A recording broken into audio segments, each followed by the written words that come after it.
What's up, YouTube? It's your girl Salena and I'm back with another video. Today, you guys, I am continuing my story time from where I left off yesterday. If you watched yesterday's video, then you would already know where we left off. We left off where I was talking about the time I gave my life to Jesus. If you haven't watched that video first, you can go ahead and watch that video first and then come back and watch this video. Or you can watch this video first, kind of get a feel for everything, and then go back and watch the other story times, all the way starting with the story time of how I overcame addiction and depression, and then all the way up until now. That way everything makes sense to you. I don't have a specific, right now I don't have a specific title for today's story time. I'm just gonna basically just tell you guys what happened, within a couple of, I'm just gonna give you guys some story time, basically what happened after I gave my life to Jesus. And then after I'm done recording the video, I'll go back and title it. But by now you already know the title of this video. I don't, so I'm just gonna go and spur for the moment kind of title thing.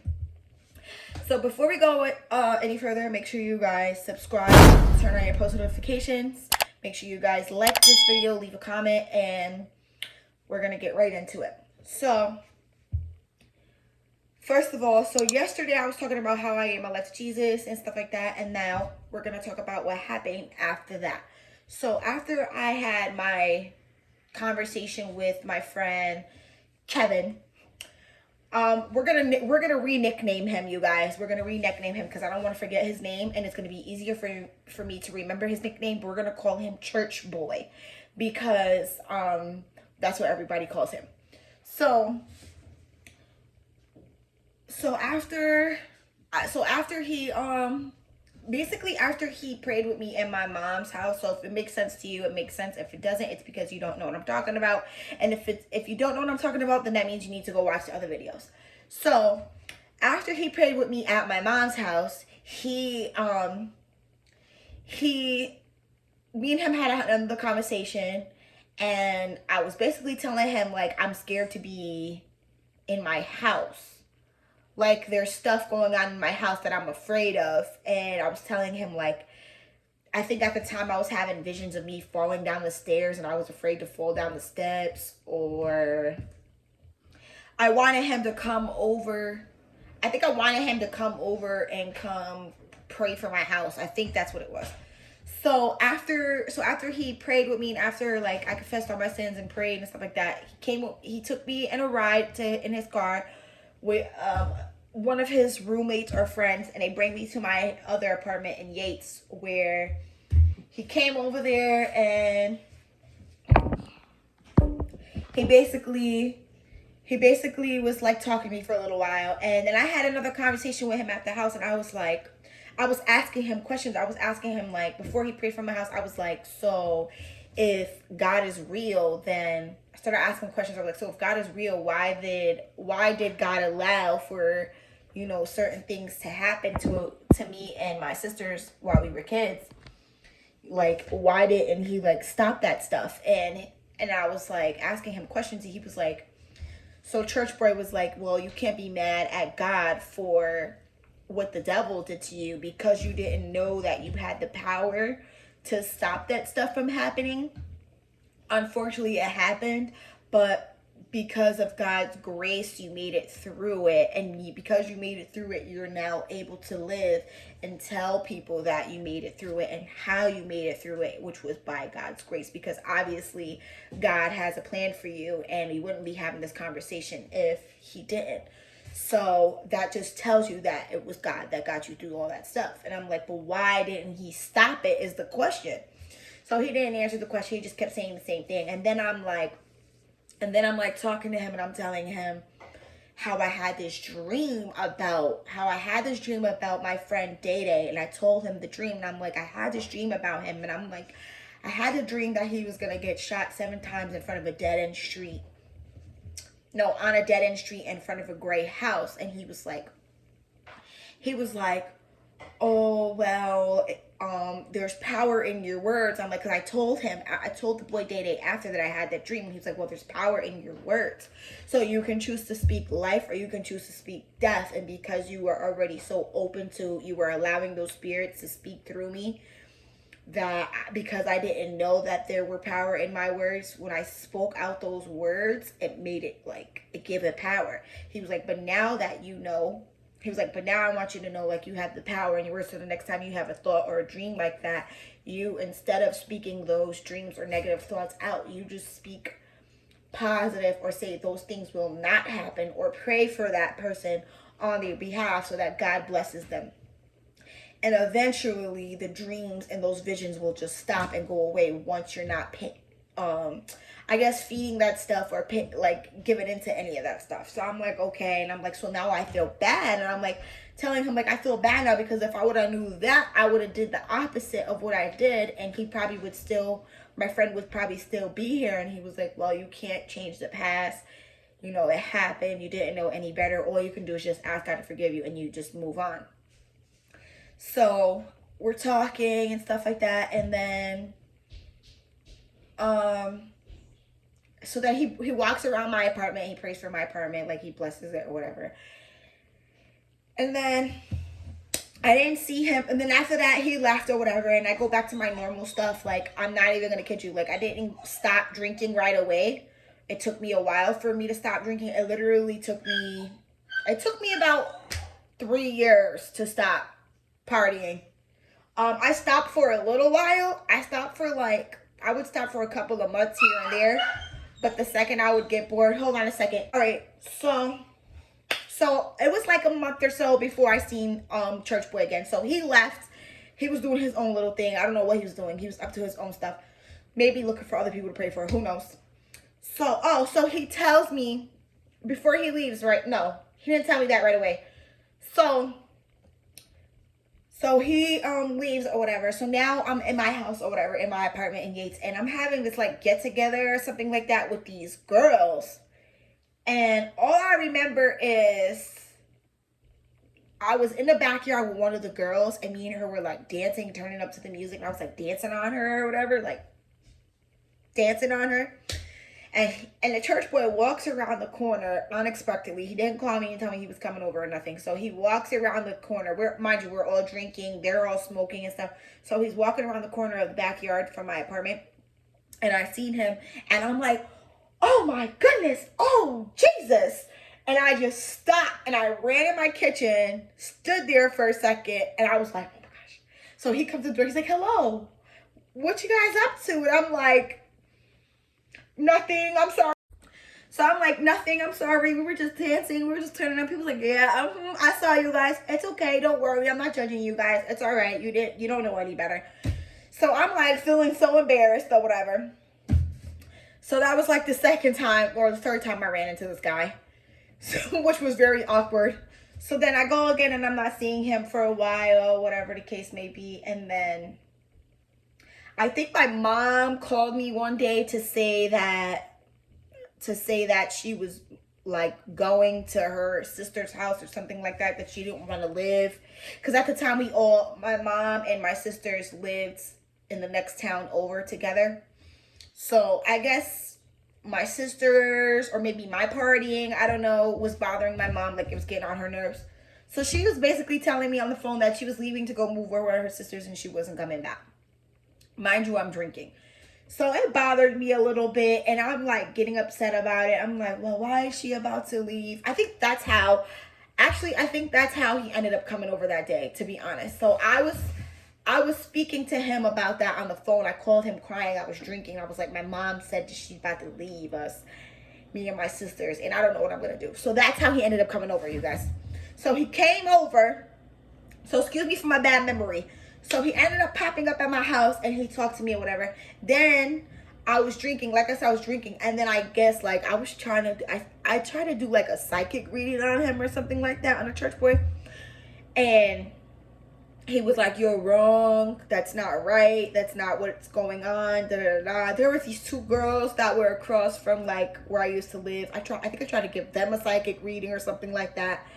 the one girl was telling me, oh, you should come to church with me on Sunday. I don't believe in stuff like that, but if you want, you can come to church with me. I'm like, well, I just gave my life to God a couple weeks ago. So she's like, and you're still doing this? I'm like, well, it like the stuff won't go away. And she's like, well, maybe you need to get delivered. And I'm like, well, I don't know about any of that stuff. All I know is I gave my life to God, and then boom, I don't know what's going on.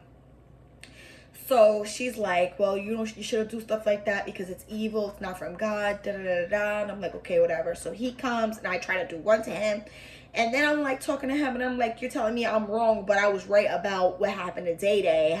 He was like, remind me what happened to Day Day. And I'm like, oh, I told you that I had a dream he was going to get shot 7 times on a dead end street in front of a gray house. He was like, I thought you said it was 6. I was like, no, I definitely said it was 7. So he tried to make it seem like I was lying, and I was like, no, I definitely said it was 7. And then so maybe he tried to do like reverse psychology on me or whatever, who knows. So I'm telling him, and then he's like, well, I'm telling you that's not from God. Stop doing that. And then he's like rebuking me, telling me to be quiet and stop saying that stuff. So I stopped or whatever talking to him, and then he leaves. And then I think like, I don't know, I just kept drinking for a couple of weeks or whatever the case may be. And I don't know how it started, but I think he started inviting us. No, I don't know if he invited us to his family's house for fellowships or if he started coming to my house for fellowships. I think we went to his house for a fellowship first. No, I think he came, yeah, I think we went to his family's house for a fellowship first. And then I was like, well, why don't we start doing fellowships at my house for the people in my like area where I live. And I think that's what got me to stop drinking, was that I started having the fellowships in my house. So when I lived in Yates Village in Schenectady, so after I started going to his house and I seen how fun the fellowships were, I decided to start doing the fellowships at my house. So I think once or twice I got all the girls that I was hanging out with in Yates to come to my house to do fellowships, and then I don't think they liked it. They were saying like the church boy seemed a little fishy, like something was wrong with him, something wasn't right about him. They were trying to say like he felt like he was a scam artist or something like that, which I didn't believe it. I thought he was just trying to do God's work, which I still today think he's still doing God's work. It's just I think other people were trying to put things in my head about him. So I started doing fellowships in my house in Yates. I did it every Saturday, and then he was telling me that he was walking around before he had met me, that a month or so before he had met me, he was walking around Yates Village asking for God to give him one hungry laborer from Yates Village to help him harvest the city. And a month later he met me, and I just so happened to be from Yates. So he was telling me like he was thanking God for me and stuff like that. I think for a Christmas or something like that, he gave me like a Christmas card that said, like, he did like a prophecy on it for me, and it was like, oh, you're chosen to travel to many nations and preach the gospel and tell people about Jesus. Because of me, many people that are held captive will be set free, but not because of me, but through me. And then he was saying like, I'm gonna meet this 5-year-old little boy or 4-year-old little boy, and he's gonna travel with me for the first time or whatever, something like that. It was just like a long prophecy message or whatever. It made me feel good to know like I was chosen to do something like that. And I was asking him like, how can God choose me to do stuff like that? If I came from a lifestyle like this, why would God want to use me to go and tell people? And he was like, well, because like he's gonna through you, he's gonna show people like it's possible that you can change and you can do things through Christ and all this other stuff. He was like teaching me stuff like that. So now at this time I'm like so like head over heels for God. Like I'm so into it, like you wouldn't believe it. Like fellowships twice a week, Wednesday to Saturday at my house. Then we were walking around the area where I live downtown and praying for people, and a whole group of us all, because he had like a whole bunch of people that he lived with that were like disciples, and they all lived together in the same house. So they were all coming to my house and they were all coming with me. We were all going together as a group to go and pray for people downtown and praying for people in Yates Village where I used to live and stuff like that. So that's what we used to do. We used to go walk around and pray for people. So this video is already long. So I basically want to tell you guys that stuff. So basically, at one point I was a disciple, and then for a little while I stopped, which bring me to the time I started using and started abusing narcotics, which I guess we'll save that story for tomorrow because the video is already long. And then we're going to talk about that, and then we're going to talk about how I the next story time we're going to talk about, well, tomorrow we're going to talk about the time that I started using and how it made me not want to go to fellowships anymore or not want to be around that stuff, and what happened like with my trust as far as towards the church boy, and where and why, like basically you're gonna start to get an idea of everything like that was going on. And I don't know, I don't want to say too much, like spoiler alert, so just stay tuned for tomorrow. So today we just talked about how I had fellowships at my house and how I used to go walk around for praying for people, and how I was embarrassed that he came to my house one day and caught me like dancing with another girl, and I stopped, and then out of nowhere I started taking it a little bit serious, and I started praying for people. Like, I don't know what we're gonna name this video because I feel like I just rambled, but that's the end of this video.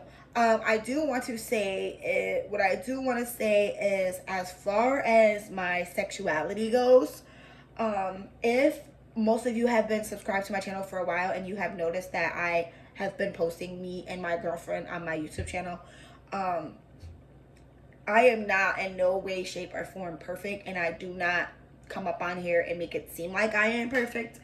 And I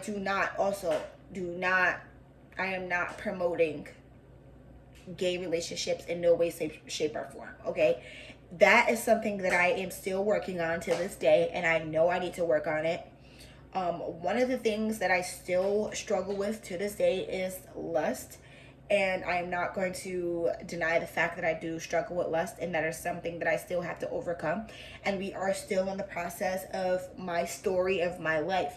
So either you're gonna support me and pray for me and be there with me through every milestone, or you can simply unsubscribe and block my content, because I'm not going to. I do believe in God and I do believe in Jesus, and yes, I do know in the Bible it says that being with a same sex is an abomination to God, but I also am aware that it is something that there's things that I still need to work on with myself, and I'm going to do that on my own pace and my own time, because when I was doing narcotics and when I was fighting depression, I took 3 years to overcome my drug addiction. 3 years. And that 3 years, I knew that it was something I had to get over in order for me to be closer to God. But I took my time because it was something that I knew I needed to do in order for me to get everything, every step right, so that I wouldn't fall back, so that I wouldn't go back to, like, because some people quit drugs and then they relapse after a year. Okay, and it's because they didn't do it for them. They did it for other reasons. So I'm going to do this at my own pace. And like I said, if you want to subscribe and support me throughout my journey and watch me grow, then good. But if you're against it and you feel like you're going to judge or whatever, and I'm not offended in any way, shape, or form, because I did just post a video of me pranking Christina. And I took a video down because you're right. I don't want to sit here in 1 minute be saying that I believe in God, and then the next minute I'm posting videos of me pranking my girlfriend, because I do know it's wrong in some kind of way. But at the same time, like I said, it's something that I need to work on within myself, and I don't need anybody coming on here. And like I said, if you're going to support me and be along with me during this journey and pray for me on my behalf, then that's great. And if not, you can just simply unsubscribe and block me. Okay, that's about it. But anyways, I am over this video. Tomorrow we're gonna talk about what happens. I ended up letting this girl come stay with me to my house in Yates, and basically that is how I ended up with my downward spiral, like how I ended up going and started using, and just how my battle with my depression started, basically. So just stay tuned for tomorrow's video, and that's it. I hope you guys like this video. Please give this video a big thumbs up. Subscribe to the channel if you're new. And leave a comment down below. Thank you guys for joining the family. Thank you guys for being an early subscriber. And just stay tuned and stick with me throughout my journey, you guys. All right? Till next time. Peace, love, and grace.